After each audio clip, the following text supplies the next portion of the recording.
And இன்னொரு விஷயம் என்னன்னா, ஏன் பஸ் விடாம இருந்தீங்க? எங்க கேளம்பாக்கத்துல இருந்து.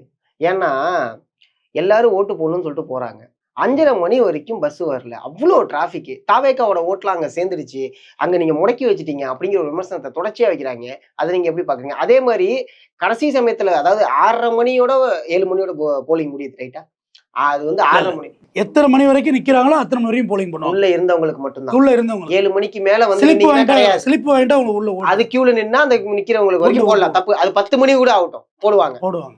கடைசியா வந்திருக்காங்க. அவங்களுக்கு ஏன் நீங்க குடுக்கல? நானும் அப்படிங்கிற ஒரு கேட்கிறேன் கேள்வி இருக்கு. அடுத்து வந்து என்னோட பேர் லிஸ்ட்ல இல்ல. தம்பி, நான் கேட்கிறேன், ம். உங்களுக்கு எப்பயுமே லேட்டா போறது தான் முக்கியமா? எப்போ கரூர் கேட்டா லேட்டா போறீங்க. காலை ஒரு 7:30 ஓட்டுங்க. 7:30 மொத மணிக்கு ஓட்டு. நாமக்கல்ல இருக்க வேண்டிய ஆளு 12:30 மணிக்கு நாமக்கல்ல இருந்து சாயந்தரம் 7 மணிக்கு போய் கொன்னீங்க.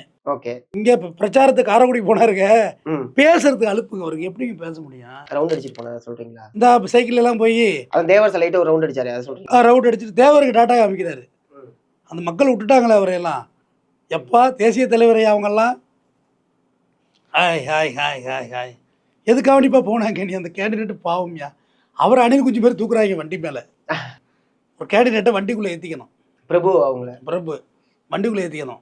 அது ஆக்சுவலாக அது போனது எதுக்குன்னா சீமான் ஓட்டு காலி ஆகிடும். சீமான் தோற்றுருவார், அது அவருக்கும் தெரியும் நமக்கும் தெரியும். ஆனால் அவர் ஓட்டு சதவீதம் காலி ஆகிடும். ஓட்ட பிரிக்கிறதுக்கான ஒரு கமலஹாசன் வந்தாருங்க, அவர் ஓட்டு சதவீதம் காலி ஆச்சுங்க. புரியுது. சீமான் ஏதோ யங்ஸ்டரை பிக்கப் பண்ணி அவர் அரசியல் பண்ணுறாரு அவர். கரெக்ட். அடுத்தது இப்போ இப்போ இந்த இந்த ரவுண்டு வந்து சீமான் என்னோட கணக்கு பார்த்தா ஒரு 50 லட்சம் ஓட்டு வாங்கியிருக்கணும். ஓகே. ஆனால் இவர் வந்து புதுட்டார் உள்ள. ரைட்டு. ஏன் பஸ்ஸ விடல?